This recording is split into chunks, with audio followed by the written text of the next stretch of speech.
देखिए दोस्तों, आज का जो अपन टॉपिक लेके आए हैं वो बहुत ज़्यादा इम्पोर्टेंट टॉपिक है। अपना जो एग्ज़ाम होने वाला है नॉर सेट का एग्ज़ाम, उस नॉर सेट के एग्ज़ाम में ये बहुत ही ज़्यादा इम्पोर्टेंट टॉपिक है, क्योंकि इसमें से लगभग कौन सा एंटी साइकोटिक ड्रग और साइको फार्मा जो होती है उसमें से लगभग 4-5 क्वेश्चंस एग्जाम्स में बनते ही बनते हैं। तो ये जो 4-5 क्वेश्चंस होते हैं उनके लिए अपने को क्या है, साइको फार्मा पढ़नी पड़ेगी और बहुत अच्छे से पढ़नी पड़ेगी, क्योंकि इसका क्वेश्चन अपने को एक भी गलत नहीं करना है।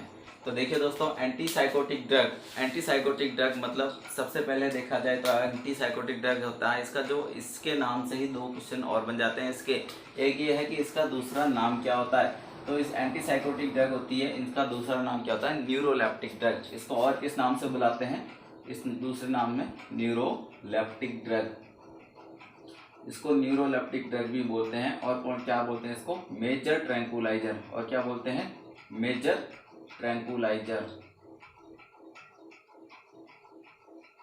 न्यूरोलेप्टिक ड्रग और मेजर ट्रैंकुलाइजर इसका दूसरा नाम होता है। तो एंटी साइकोटिक ड्रग्स का दूसरा नाम न्यूरोलेप्टिक और मेजर ट्रैंकुलाइजर बोला जाता है।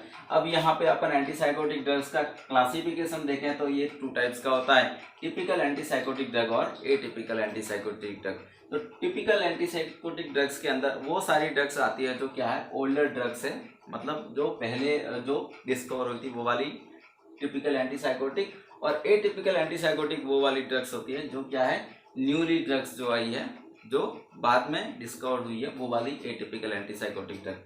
तो यहाँ अपन बात करें टिपिकल एंटी साइकोटिक ड्रग जो कि बहुत ज़्यादा इंपॉर्टेंट है, उसके अंदर पहली जो ड्रग है वो है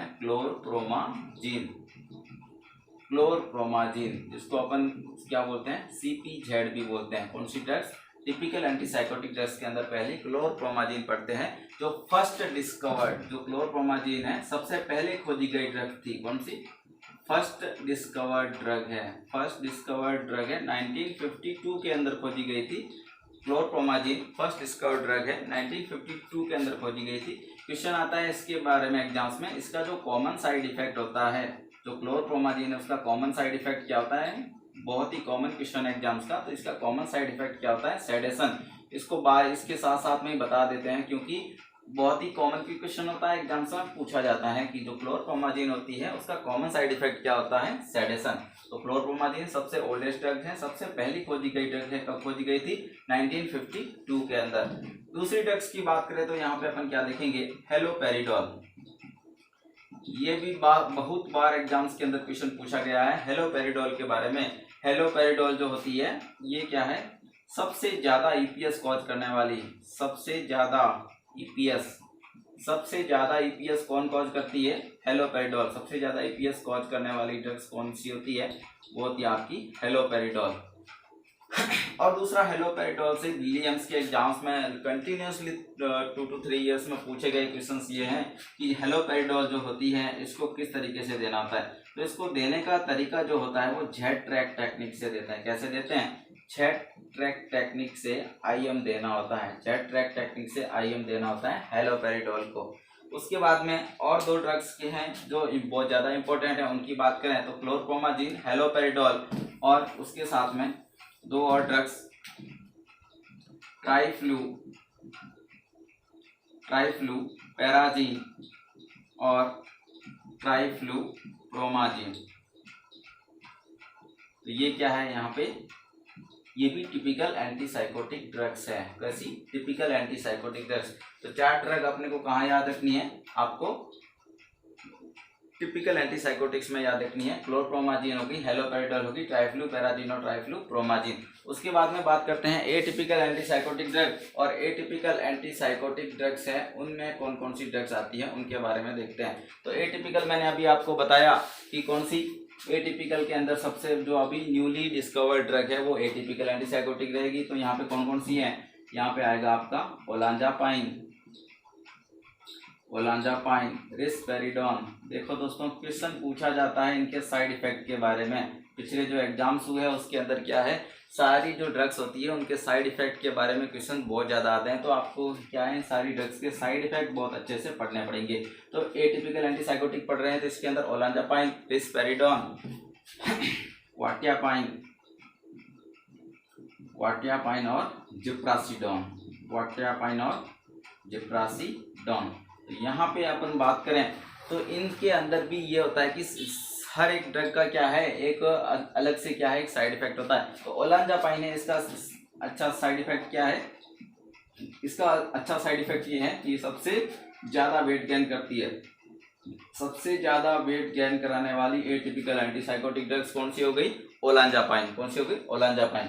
उसके बाद में रिस्पेरिडोन, क्वाटियापाइन और जिप्रासिडोन। तो जिप्रासिडोन के बारे में बात करते हैं, सबसे कम वेट गेन करने वाली ड्रग्स होती है। सबसे कम वेट गेन कौन करेगी दोस्तों, यहाँ पे जिप्रासिडोन है वो सबसे कम वेट गेन करेगी। उसके बाद में बात करते हैं क्लोजापाइन। क्लोजापाइन ये है एग्जाम्स का, दिल्ली एम्स का या और किसी एम्स का सबसे वो मतलब मोस्ट कॉमन क्वेश्चंस है क्लोजापाइन से। तो क्लोजापाइन से क्वेश्चंस बनते हैं एग्जाम्स के अंदर। क्लोजापाइन क्या है, न्यूली डिस्कवर्ड ड्रग है, एक साइकेट्रिस्ट का लास्ट हथियार होती है, बहुत ज़्यादा इफेक्टिव ड्रग होती है, सबसे कम ईपीएस कॉज करने वाली ड्रग है। इन सब के अंदर सबसे कम ईपीएस कॉज करेगी, सबसे कम ईपीएस कॉज करने वाली ड्रग कौन सी होती है, क्लोजापाइन। और सबसे ज्यादा ईपीएस कॉज कौन सी करती है, हेलोपेरिडोल। हेलोपेरिडोल क्या करती है, सबसे ज्यादा ईपीएस कॉज करने वाली ड्रग होती है हेलोपेरिडोल। तो यहाँ पे क्लोजापाइन के बारे में अपन कुछ चीजें देख लेते हैं। क्लोजापाइन बहुत ज्यादा इंपॉर्टेंट ड्रग है, पूछा जाता है एग्जाम्स के अंदर क्लोजापाइन का साइड इफेक्ट। तो वो क्लोजापाइन का जो साइड इफेक्ट होता है वो क्या होता है, अपन देखते हैं यहाँ पे। जो क्लोजापाइन है एटिपिकल टाइप की एंटीसाइकोटिक ड्रग होती है। और ये जो क्लोजापाइन के बारे में पिछली बार दिल्ली एम्स के अंदर जो क्वेश्चन पूछा गया था वो ये पूछा गया था कि जो क्लोजापाइन अगर किसी पेशेंट को चल रही है तो उसका ब्लड के अंदर लेवल अपन कितने टाइम में चेक करेंगे। तो उसका आंसर यहाँ पे था वीकली, मतलब वीकली आपको यहाँ पे टेस्ट करना होता है। क्यों, क्योंकि क्लोजापाइन जो होती है उसके साइड इफेक्ट की बात करें तो ये ए ग्रेनुलोसाइटोसिस करती है। क्या करती है दोस्तों, ए ग्रेनुलोसाइटोसिस। ए ग्रेनुलोसाइटोसिस का मतलब यहाँ पे क्या हो गया, डिक्रीज डब्ल्यूबीसी।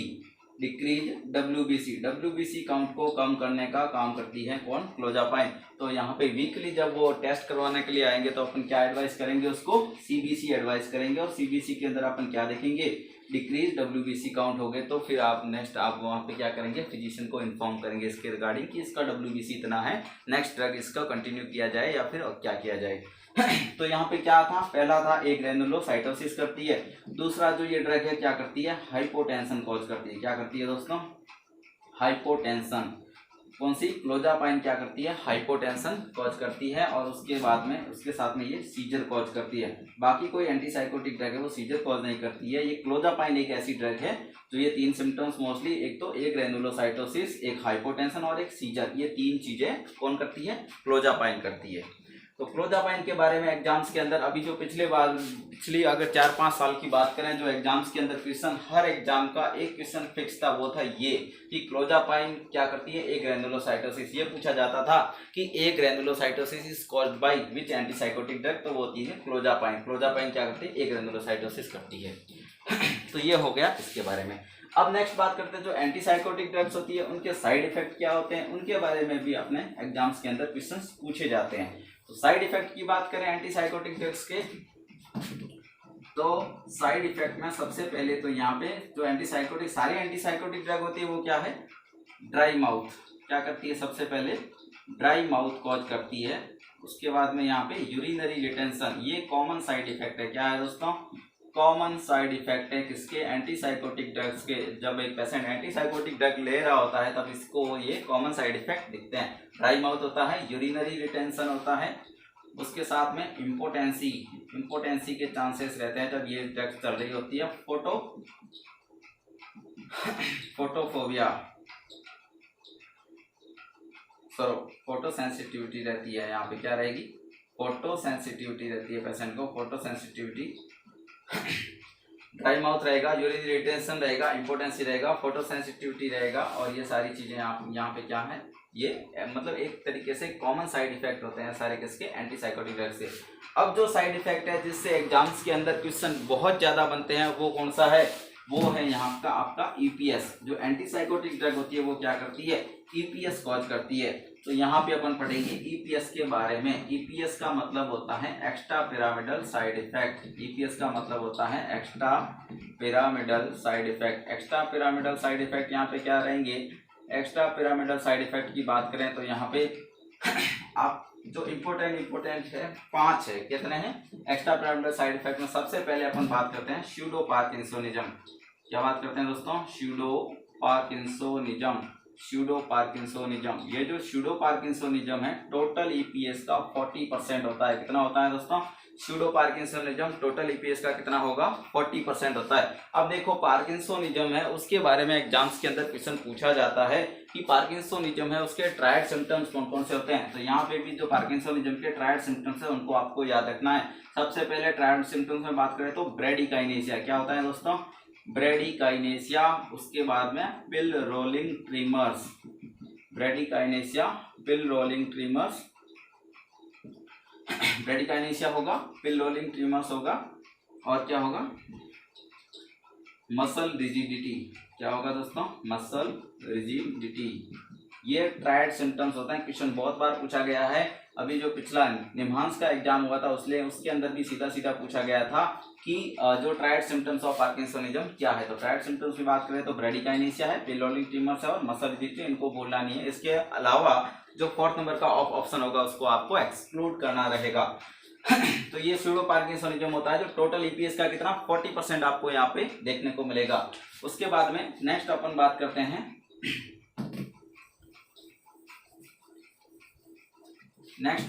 अपन एकाथीसिया। एकाथीसिया को क्या बोलते हैं दोस्तों? Walking and talking. क्या बोलते हैं? Walking and talking. मतलब पेशेंट है वो क्या करेगा, चलता रहेगा बात करता रहेगा, चलता रहेगा बात करता रहेगा। तो क्या है एकाथीसिया, वॉकिंग एंड टॉकिंग। अभी जो पिछला दिल्ली एम्स का एग्जाम हुआ था दोस्तों उसके अंदर पूछा गया था एकाथीसिया की ड्रग ऑफ चॉइस। उसके अंदर क्या क्या था, जैसे कि उसने ऑप्शन दे दिया। यहाँ पे क्वेश्चन था कि जो एक पेशेंट को क्या हो रखा है, एकाथीसिया हो रखा है, तो उसको कौन सी ड्रग यहाँ पे काम में आएगी। उसके अंदर ऑप्शन के अंदर पहला था हेलोपेरिडोल, सेकेंड वन था उसके अंदर क्लोरप्रोमाजीन, थर्ड वन उसके अंदर था ट्राईहेक्सी फेनिलाडाइन, उसके बाद में 4th वन उसके अंदर था क्लोजापाइन। तो देखिए दोस्तों ये हेलोपेरिडोल और क्लोरप्रोमाजीन और क्लोजापाइन तीनों क्या है, एंटीसाइकोटिक ड्रग हो गई जो क्या करती है, ईपीएस कॉज करती है। लेकिन ये ट्राईहेक्सीफेनिलाडाइन क्या है, एक एंटीकोलिनर्जिक ड्रग है। क्या है? एंटीकोलिनर्जिक ड्रग जो क्या करती है, ईपीएस को कम करने के लिए, ईपीएस के सिम्टम्स को रिवर्ट करने के लिए काम आने वाली ड्रग होती है एंटीकोलिनर्जिक ड्रग। तो ये आपको यहाँ पे चूज करनी थी। एंटीकोलिनर्जिक ड्रग कौन सी होगी? ट्राईहेक्सीफेनिलाडाइन। तो इस तरीके से एग्जाम्स के अंदर आया था पिछली बार क्वेश्चंस। तो एकाथीसिया के अंदर मतलब ये जो आपका एंटीसाइकोटिक ड्रग है इनके अंदर आपका ईपीएस से लेके साइड इफेक्ट तक सारा उल्टा सीधा करके क्वेश्चन कहीं से भी बना के पूछा जा सकता है, इसलिए कंफ्यूज नहीं होना है चीजों के अंदर। पहला अपन ने पढ़ लिया था स्यूडो पार्किंसोनिज्म, दूसरा क्या पढ़ रहे हैं, एकाथीसिया। एकाथीसिया के अंदर वॉकिंग एंड टॉकिंग होता है। वॉकिंग एंड टॉकिंग में आपका यहाँ पे आप कितना टोटल ईपीएस का 50% होता है। टोटल ईपीएस का 40% क्या हो रहा था, स्यूडो पार्किंसोनिज्म हो रहा था। ये जो हो रहा है एकाथीसिया कितना होगा, टोटल ईपीएस का 50% होगा। उसके बाद में थर्ड वन बात करते हैं। थर्ड वन क्या है, डिस्टोनिया।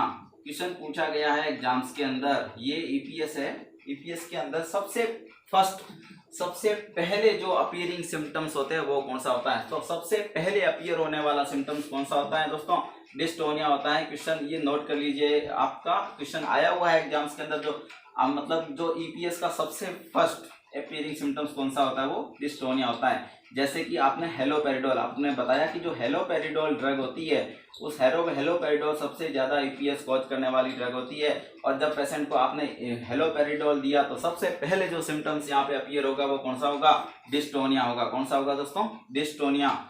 डिस्टोनिया के अंदर अपन क्या चीजें, दो चीजें देखते हैं। एक होता है टोर्टिकोलिस और दूसरा होता है ऑक्यूलोजाइरिक क्राइसिस। सबसे पहले बात करते हैं टोर्टिकोलिस क्या होता है। टॉर्टिकोलिस का मतलब होता है नेक मसल का स्पाज्म होना। Neck muscle spasm is called torticollis. मतलब जो जो पेशेंट है उसका नेक क्या रहेगा, एक साइड में हैंग हो जाएगा, मतलब उसकी मसल क्या होगी, नेक की स्पाज्म में चली गई तो क्या हो, एक साइड में उसकी नेक क्या हो जाएगी, हैंग हो जाएगी। तो टॉर्टिकोलिस होता है आपका नेक मसल स्पाज्म। और दूसरा है ओक्यूलोजाइरिक क्राइसिस। ओक्यूलोजाइरिक क्राइसिस क्या होता है, lateral upward movement of the eyeball. जो आईबॉल है अपनी, जो उसका लेटरल अपवर्ड मूवमेंट होता है वो क्या होता है आपका ओक्यूलोजाइरिक क्राइसिस होता है। तो दो चीजें आपको कहाँ देखने को मिली है, डिस्टोनिया के अंदर। डिस्टोनिया में क्या है कि जो सबसे फर्स्ट अपीयरिंग सिम्टम्स होता है ईपीएस का, कौन सा होता है, डिस्टोनिया। और हेलोपेरिडोल जो होती है वो क्या करती है, सबसे ज्यादा ईपीएस कॉज करती है। और उसके अंदर मतलब एक ही ड्रग अगर आपने एक ही डोज दे दिया तो भी यहाँ पे डिस्टोनिया होने का चांसेस इस पेशेंट के अंदर बहुत ज्यादा रहेगा। उसके बाद में फोर्थ वन देखते हैं।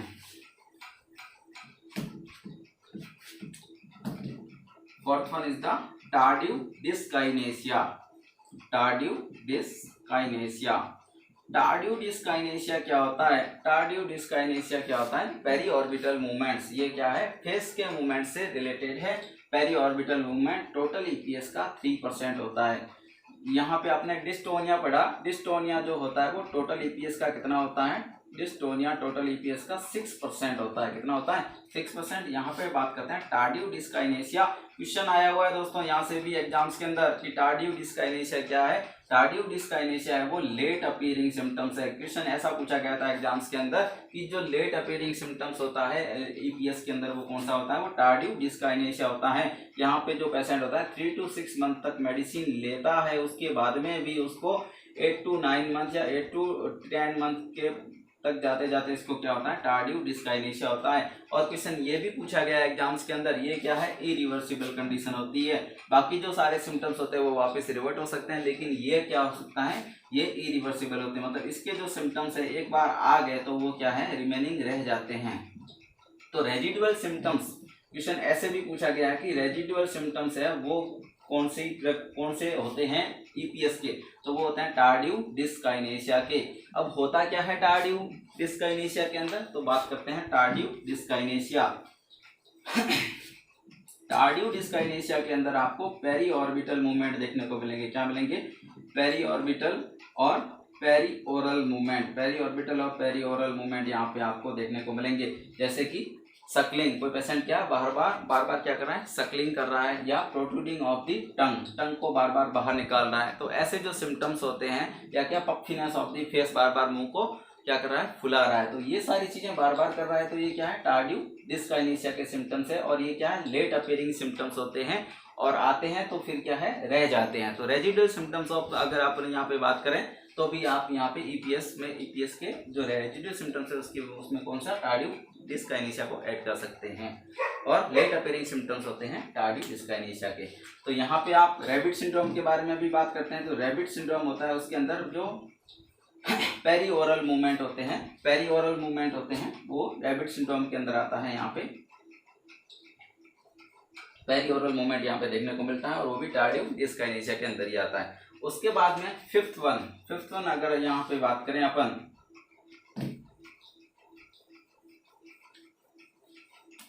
तो वो हो गया आपका NMS, neuroleptic malignant syndrome. Neuroleptic malignant syndrome total EPS का 1% होता है। टोटल ईपीएस का कितना होगा दोस्तों, 1% होता है न्यूरोलेप्टिक मैलिग्नेंट सिंड्रोम। क्वेश्चन पूछा गया था अभी CCRAS के अंदर, क्या पूछा गया था दोस्तों, न्यूरोलेप्टिक मैलिग्नेंट सिंड्रोम का क्वेश्चन ये पूछा गया था कि एक पेशेंट है जिसको क्या है, सीवियर मसल रिजिडिटी। तो यहाँ पे आपको सिम्टम्स, साइन एंड सिम्टम्स इसके साथ साथ में जान रखने हैं कि यहाँ पे क्या होगा, सीवियर मसल रिजिडिटी होगा। क्या होगा, सीवियर मसल रिजिडिटी यहाँ पे आपको देखने को मिलेगी। उसके साथ में पेशेंट में क्या देखने को मिलेगा, हाइपर पायरेक्सिया देखने को मिलेगा। क्या मिलेगा, हाइपर पायरेक्सिया। और हाइपर पायरेक्सिया के बाद में यहाँ पे पेशेंट को कोमा लाइक कंडीशन भी हो सकती है। Hyperpyrexia coma like condition, not exact coma like condition, stupor जैसी कंडीशन हो सकती है। Severe muscle rigidity, hyperpyrexia, coma like condition यहाँ पे आपको और देखने को मिलेगा किसके अंदर, न्यूरोलेप्टिक मैलिग्नेंट सिंड्रोम के अंदर। तो ये चीजें है, ये एग्जाम्स के अंदर पूछा गया था अभी CCRS के अंदर कि कि जो इस तरीके की जो कंडीशन है, मतलब उसने ऐसा सिनेरियो दे दिया और ये पूछ लिया कि ये क्या कंडीशन है, तो वो क्या था, न्यूरोलेप्टिक मैलिग्नेंट सिंड्रोम, जो कि बहुत ही रेयरली होता है किसमें, ईपीएस के अंदर। तो ईपीएस के अंदर आपने क्या क्या पढ़ा है, 5 चीजें पढ़ी है। सबसे पहले स्यूडो पार्किंसोनिज्म, जो क्या होता है, टोटल ईपीएस का 40% होता है। उसके बाद में आपने एकाथीसिया पढ़ा, जो क्या था, टोटल ईपीएस का 50% होता है, उसके अंदर वॉकिंग एंड टॉकिंग रहता है।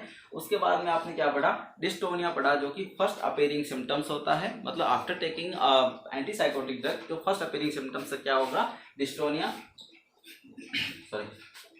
उसके बाद में आपका था टार्डिव डिस्काइनेसिया, जिसके अंदर पेरीऑर्बिटल मूवमेंट देखने को मिलते हैं, लेट अपीयरिंग सिम्टम्स होते हैं और क्या रह जाते हैं सिम्टम्स, रेजिडुअल सिम्टम्स भी आप वहां पे कह सकते हैं। उसके बाद में लास्ट वन है NMS, neuroleptic malignant syndrome, total EPS का 1% होता है। सीवियर मसल रिजिडिटी देखने को मिलता है, हाइपरपायरेक्सिया देखने को मिलता है, टैकीकार्डिया देखने को मिलता है। ये सारी चीजें यहाँ आपको देखने को मिलेगी। नेक्स्ट बात करते हैं, अब जो अगर ईपीएस हो गया, अब ईपीएस हो गया तो पेशेंट को क्या करना रहेगा, आपको ड्रग्स देनी रहेगी। कौन सी ड्रग्स देनी रहेगी, एंटी ईपीएस ड्रग देनी रहेगी। कौन सी ड्रग देनी रहेगी दोस्तों, एंटी ईपीएस ड्रग। अब एंटी ईपीएस ड्रग कौन सी होगी, तो एंटी ईपीएस ड्रग में आपको यहाँ पे बात करें, सबसे पहले एंटी कोलिनर्जिक ड्रग। कौन सी, anti cholinergic drug. Anti cholinergic drug वो होती है जो आपके सिक्रेशंस को कम करती है। Anti cholinergic drugs and secretions को कम करती है। जब अपन फार्माकोलॉजी के कुछ टॉपिक पढ़ेंगे तब आपको बताएंगे सही तरीके से कि कोलिनर्जिक एंटी कोलिनर्जिक क्या चीजें होती है। तो यहाँ पे एंटी कोलिनर्जिक ड्रग्स वो होती है जो क्या है, बॉडी में सिक्रेशन को कम करती है। पैरासिम्पैथेटिक जो एक्टिवेशन होता है उसको क्या करती है, वो कम करती है। तो यहाँ पे एंटी कोलिनर्जिक ड्रग की बात करें तो कौन कौन सी होगी, बेंजट्रोपिन। कौन सी होगी दोस्तों, बेंजट्रोपिन। उसके साथ में यहाँ पे ट्राईहेक्सीफेनिलाडाइन, ट्राईहेक्सीफेनिलाडाइन जो क्या है, ड्रग ऑफ चॉइस होती है किसका, रैबिट सिंड्रोम का। रैबिट सिंड्रोम का ड्रग ऑफ चॉइस क्या रहेगा, ट्राईहेक्सीफेनिलाडाइन। ठीक है। उसके बाद में एक और ड्रग जो एग्जाम्स में पूछी गई थी अभी अभी, वो है प्रोसाइक्लिडिन। कौन सी ड्रग है दोस्तों, प्रोसाइक्लिडिन। ये पूछी गई थी एग्जाम्स के अंदर। ये प्रोसाइक्लिडिन ड्रग है वो किस टाइप की ड्रग है, तो कैसी, एंटी कोलिनर्जिक ड्रग है और एंटी ईपीएस ड्रग है। Procyclidine is the anti cholinergic drug और एंटी ईपीएस ड्रग। तो ये तो कौन कौन सी एंटी कोलिनर्जिक होगी। उसके बाद में और क्या क्या देंगे आप यहाँ पे, एंटी हिस्टामाइन देंगे। कौन देंगे, एंटी हिस्टामाइन। और एंटी हिस्टामाइन के अंदर कौन सी ड्रग आएगी, तो एंटी हिस्टामाइन में आएगी डाइफिनाइल हाइड्रामाइन। कौन सी ड्रग आएगी दोस्तों, डाइफिनाइल हाइड्रामाइन। डाइफिनाइल हाइड्रामाइन यहाँ पे आएगी। जो एंटी हिस्टामाइन है, मतलब जो हिस्टामिन को कम करने का काम करती है आपकी डाइफिनाइल हाइड्रामाइन।